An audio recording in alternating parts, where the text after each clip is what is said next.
Assalamualaikum warahmatullahi wabarakatuh. Alhamdulillahilladzi at'amana wa saqana wa ja'alana muslimin. Walhamdulillahilladzi ahyana ba'dama amatana wa ilaihin nusyur. Segala puji bagi Allah yang senantiasa melimpahkan rezeki kepada kita semua, baik makanan maupun minuman. Dan segala puji pula bagi Allah yang telah menghidupkan kita kembali setelah mati sejenak, serta segala puji pula bagi Allah yang masih memberikan kesempatan kepada kita untuk hidup lebih baik sesuai dengan ajaran yang disampaikan oleh Rasulullah Muhammad SAW. Untuk itu sudah sepantasnya lah kita senantiasa memberikan sanjungan berupa sholawat agar kita mendapatkan syafaatnya. Amin ya rabbal alamin. Jamaah Masjid Mubarak yang diberkati Allah, terakhir saya menyampaikan tentang kabar Allah yang dititipkan kepada para malaikat yang menjadi tamunya Nabi Ibrahim alaihi salatu wassalam. Ada dua kabar yang kurang baik dan kabar yang baik.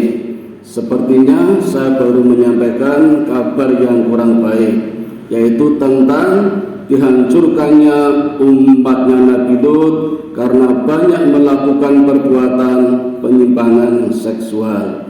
Laras napa mboten? Sekarang saya lanjutkan kabar yang kedua, kabar baiknya.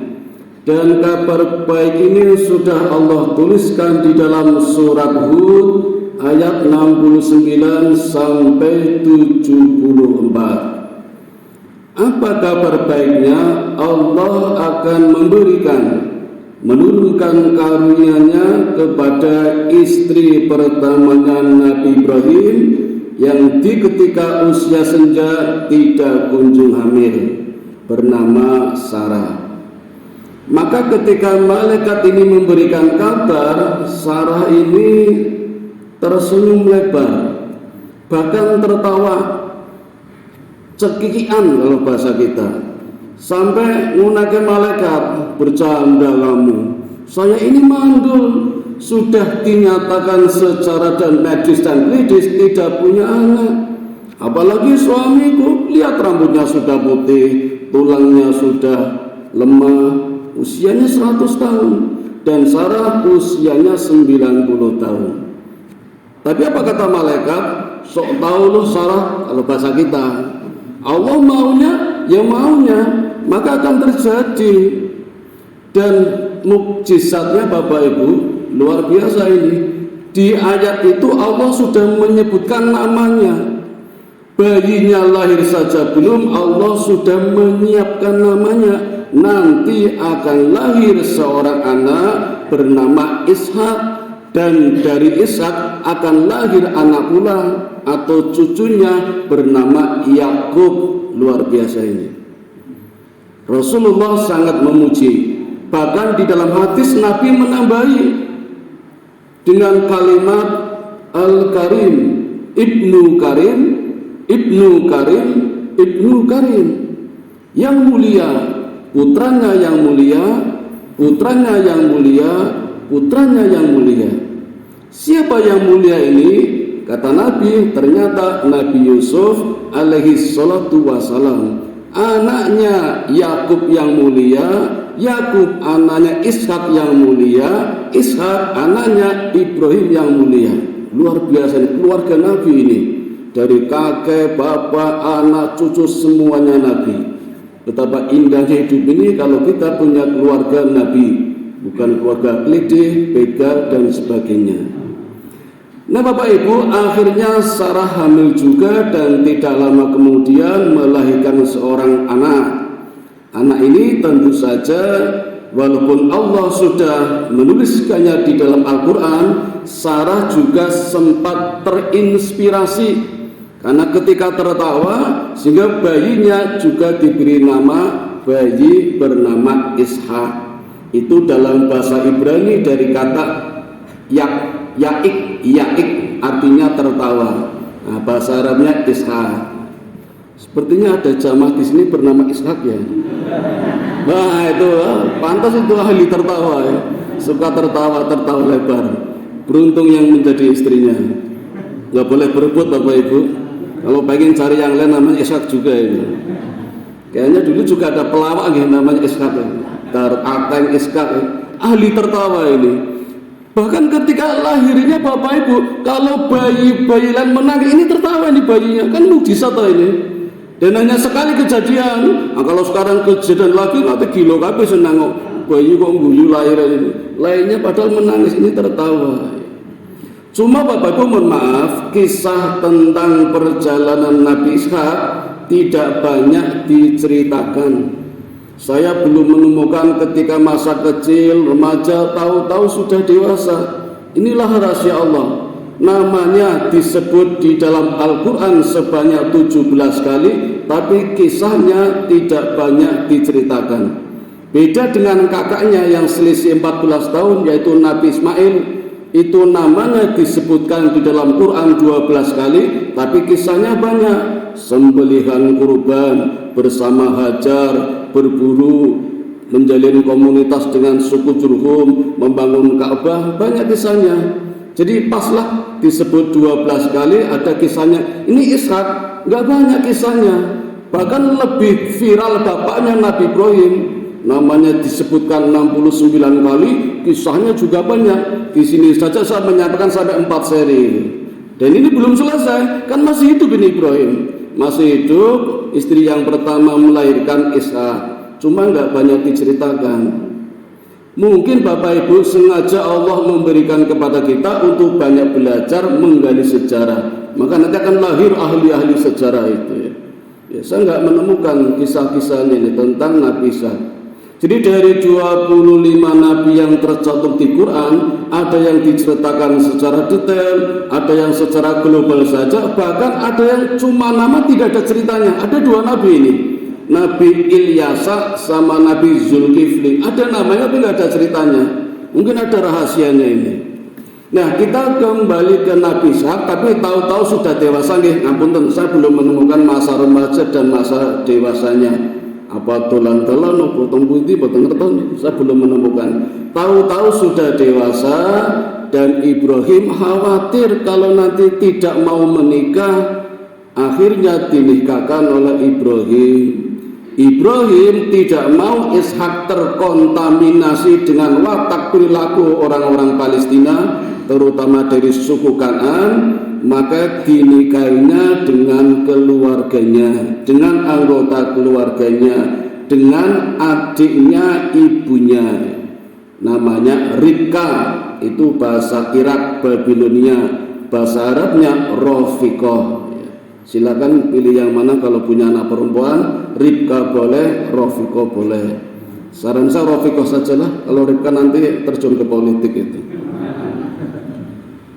Bapak Ibu, Ribka ini orang Babilonia. Jadi di Irak Nabi Ibrahim masih punya saudara, tidak mau menikahkan dengan Palestina, dengan warga Palestina.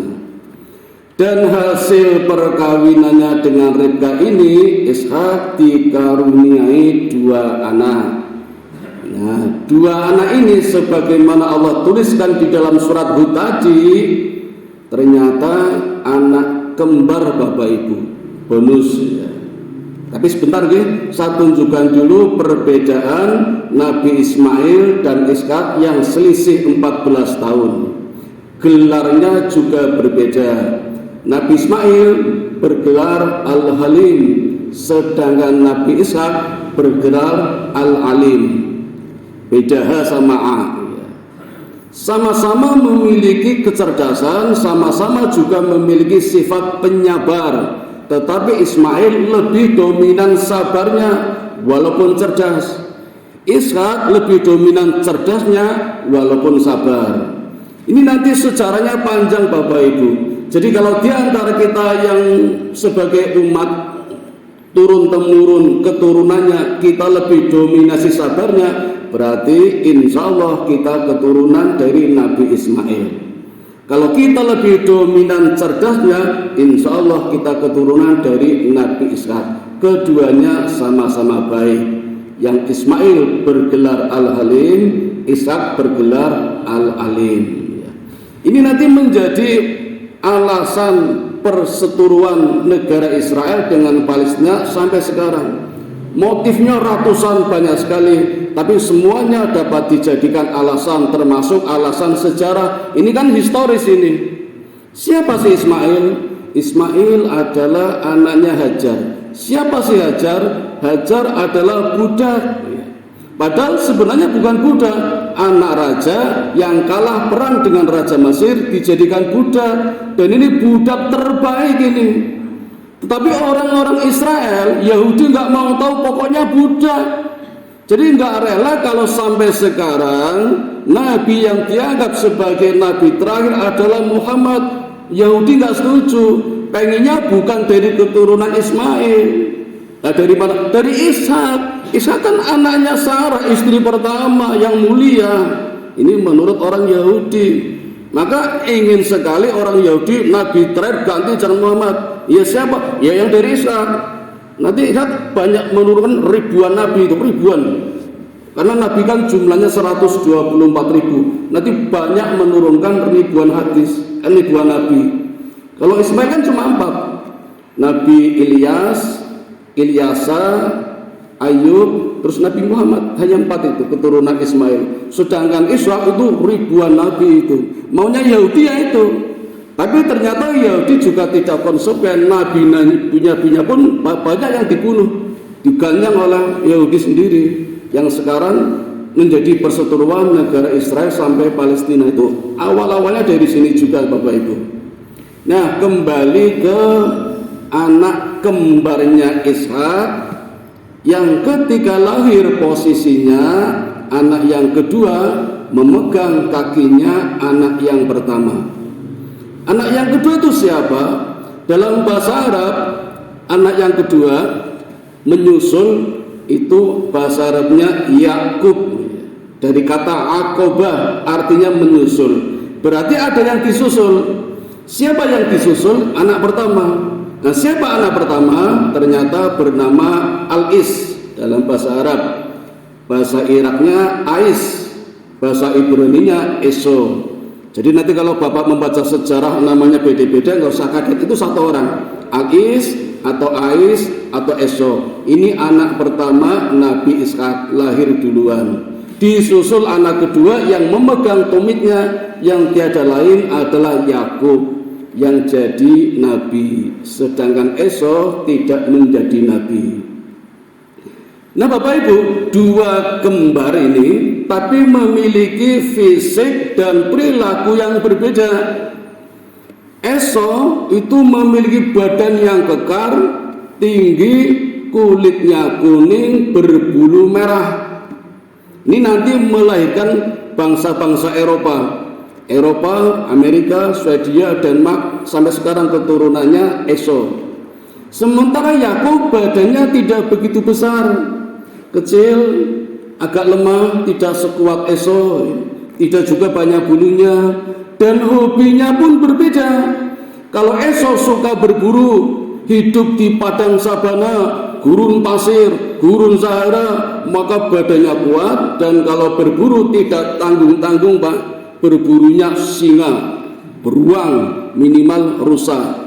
Yakub juga berburu, tapi berburunya di sekitar rumah, kelinci, burung, iya, dan lebih suka menemani ibunya masak. Maka Esau sering mengajak, anak mamah kamu, jadi dianggap lemah. Hobinya sama sebenarnya, suka kemah, tapi kemahnya di rumah. Ya mungkin aja anak-anak kita ya selama COVID kemah di halaman rumah. Tapi kalau Esau di hutan, di gurun pasir. Nah ini versinya banyak Bapak Ibu, ada 3 versi ya. Saya akan hati-hati sekali, mungkin nggak perlu cepat-cepat ya, karena harus banyak hafalannya ini. Saya juga sedang menguji di usia senja, masih ingat nggak hafalan-hafalan ini. Nah Bapak Ibu, versi yang pertama nggih, Yakub itu lebih suka kepada Esau, anak pertama, sementara istrinya Ribka lebih suka pada anak yang kedua yang bernama Yakub. Ini menurut kita sudah mulai salah nggih, salah mendidik anak. Tapi begitulah Allah memberikan percontohan bagaimana solusinya kalau kita terjadi mencintai anak yang berat sebelah menurut pendiriannya masing-masing. Di akhir hayatnya sebelum Nabi Ishak meninggal ingin menurunkan karohmahnya, memberikan anugerahnya kepada anaknya, tentu saja yang dicintainya yaitu Esau. Maka Ishak memerintahkan Esau untuk berburu, menangkap binatang dan dimasak untuk disuguhkan kepada beliau, kepada Ishak sebagai jamuan makan. Setelah itu baru memberkati Esau dengan doa-doanya, karena khawatir akan segera meninggal Nabi Ishak ini. Rencana ini didengar oleh Ribka istrinya yang suka pada Yakub. Maka Ribka membuat siasat. Ketika Esau pergi, Yakub segera menyembelih hewan rusa, dimasak, disuguhkan kepada bapaknya. Monggo bapak dimaam kalau bahasa kita. Ishak bertanya, siapa kamu? Yakub menjawab, saya anak bapak. Pinter juga Yakub ini. Kalau Yakub mengatakan saya Yakub konangan, tapi Yakub ini kan atas perintah ibunya namanya Ribka agar mendapat berkahnya. Maka ketika ditanya siapa kamu, saya anak bapak. Mendengar suaranya Ishak sudah curiga, kok suaranya Yakub bukan Esau. Tetapi Yakub segera mendekati bapaknya, segera memeluk sehingga Ishak, loh ini kok Esau? Karena Esau kan berbulu tebal, padahal Yakub menggunakan mantel wol yang disukai Esau. Akhirnya Ishak nggak banyak berpikir, apalagi ketika usia senja pandangannya sudah mulai rabun. Selesai jamuan maka didoakanlah Yakub dengan macam-macam doa, intinya agar mendapat barokah dari Allah, diberikan rezeki yang luas dan keturunan anak yang banyak. Luar biasa, minta banyak anak. Kalau kita kan malah KB, ini minta banyak anak.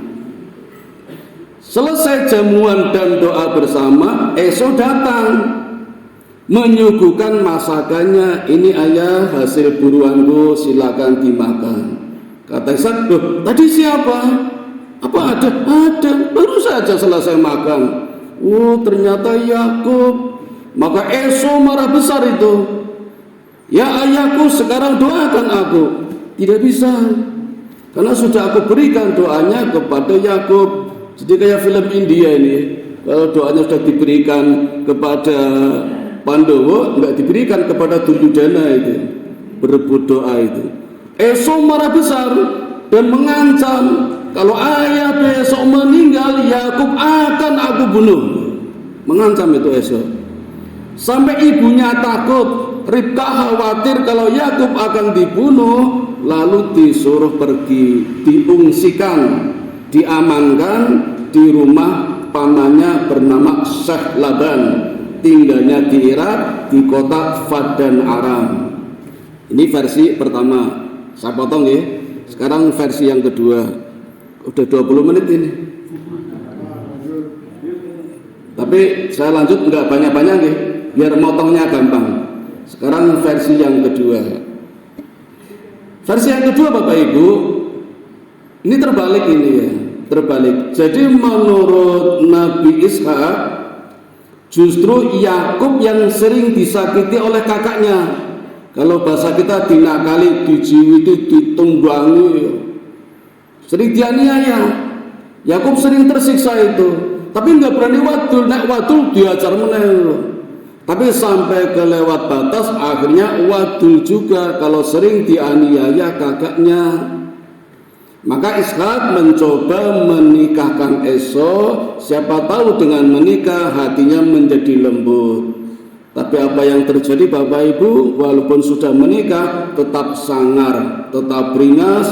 Sering Yakub dijadikan pelampiasan, nek ora dikai bojone Yakub sing diajar. Sehingga sama juga Ishak pun ingin menyelamatkan Yakub, diungsikan ke tempat tinggalnya Syah Laban. Ini versi yang kedua. Saya pakai semua nggih. Intinya Yakub mengungsi pergi ke rumahnya pamannya bernama Syah Laban, baik yang nakal Esau maupun Yakub. Dua-duanya ada kepanjangannya Bapak Ibu.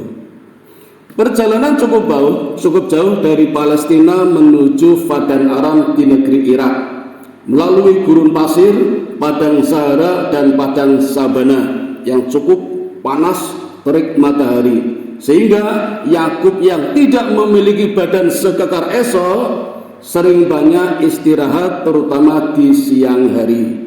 Sehingga perjalanannya sering dilakukan di malam hari. Bapak Ibu masih ingat perjalanan di waktu malam disebut apa? Isra, ya. Surat Isra, surat ke-17, juz yang ke-15, ayat pertama. Subhanalladzi asra bi 'abdihi lailan minal masjidil haram ilal masjidil aqsa. Maha suci Allah yang telah memperjalankan hambanya di waktu malam.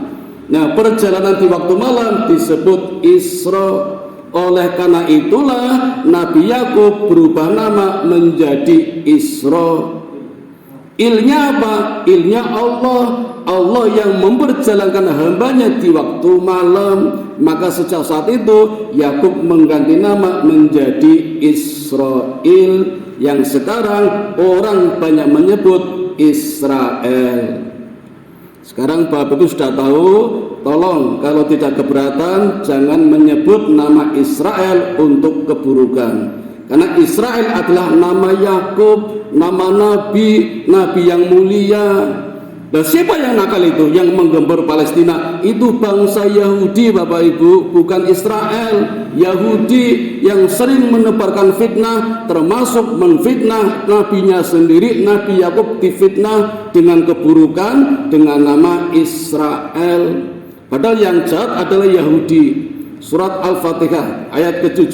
Siratal ladzina an'amta 'alaihim ghairil maghdubi. Jangan ikuti jejak orang-orang yang dimurkai Allah. Siapa? Bangsa Yahudi. Nabinya sendiri diganyong, dibunuh, termasuk Yakub difitnah. Nanti banyak Bapak Ibu fitnah-fitnah yang dilontarkan orang Yahudi kepada nabinya sendiri, yaitu Nabi Yakub yang juga memiliki nama Israel.